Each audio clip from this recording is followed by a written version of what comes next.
Bien le bonjour et bienvenue à cette nouvelle capsule portant aujourd'hui sur le clonage.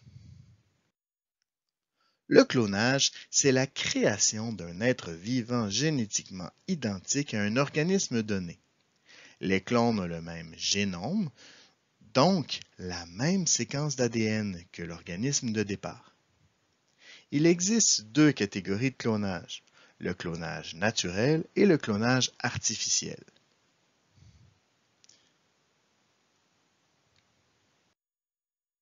Dans la nature, plusieurs organismes se reproduisent de façon asexuée.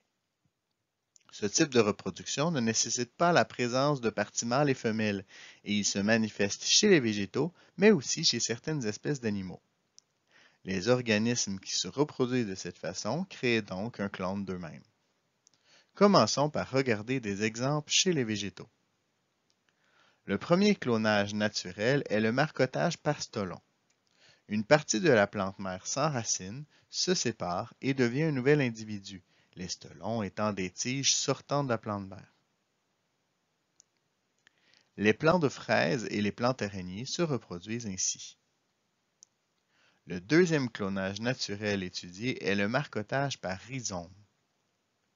Une, une tige souterraine fait émerger plusieurs plantes identiques sur un même terrain. C'est une méthode particulièrement efficace qui rend ces plants relativement envahissants. Le muguet et les asperges sont des exemples d'organismes qui se reproduisent de cette façon.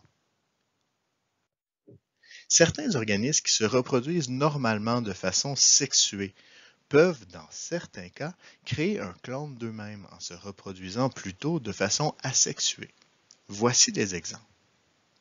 Lorsque l'hydre est dans des conditions environnementales favorables, soit lorsque la température de l'eau est adéquate et lorsque la quantité de nourriture est abondante, une partie de l'organisme se développe pour former un bourgeon et se détacher pour former un nouvel individu identique à l'individu initial. Ce phénomène s'appelle le bourgeonnement. Un deuxième exemple est le cas de jumeaux monozygotes. Lors de la division cellulaire, le zygote se sépare en deux parties identiques qui se développent de façon indépendante. Finalement, il est important de mentionner que le clonage naturel se déroule tous les jours dans notre propre corps. En effet, les cellules somatiques de notre corps se reproduisent par mitose. Les cellules se régénèrent en créant deux cellules filles identiques en tout point à la cellule mère. Il est question de clonage artificiel lorsque l'homme intervient dans le processus de clonage. Un premier exemple est le bouturage. Cette technique consiste à détacher une partie de la plante mère et de cultiver son fragment. En mettant le fragment dans l'eau, celui-ci va créer de nouvelles racines. Il sera ensuite possible d'obtenir une plante entière identique à l'original. Au tout début de son développement, l'embryon est composé de cellules souches totipotentes. Ces cellules ont la capacité de se différencier en n'importe quelle cellule spécialisée et de se structurer en formant un être vivant multicellulaire. Il est possible de créer un organisme clone à partir de ces cellules. Pour y arriver, il faut tout d'abord prélever des cellules souches dans l'organisme à cloner dès le tout début de son développement.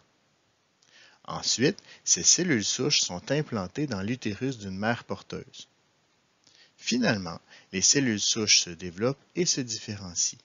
Si le processus se déroule tel que prévu, un nouvel individu identique à celui dont les cellules souches ont été prélevées au départ sera formé.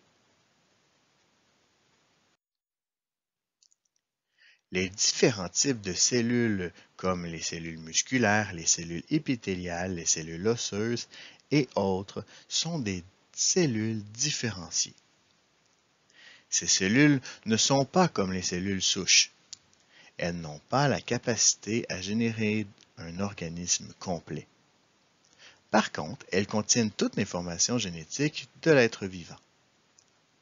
Tout d'abord, il faut prélever un noyau d'une cellule différenciée de l'organisme que l'on veut cloner.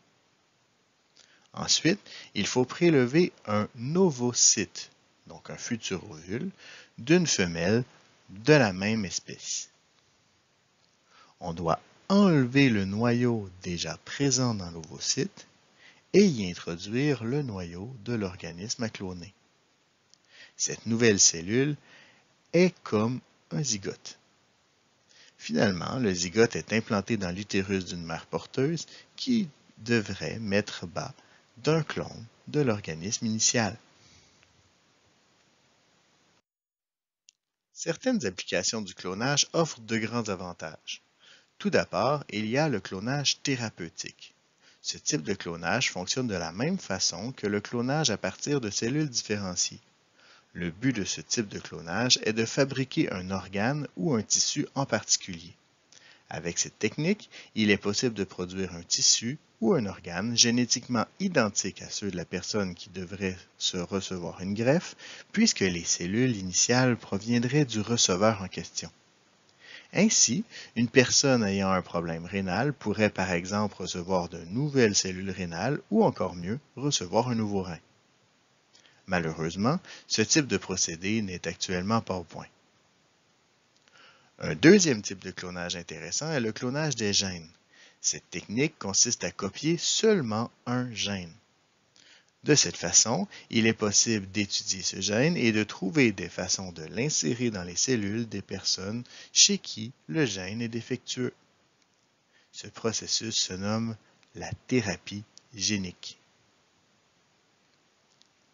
Il est aussi possible d'utiliser cette technique sur les végétaux. Par exemple, les scientifiques sont en mesure d'introduire un gène particulier dans les grains de blé afin de les rendre résistants aux herbicides.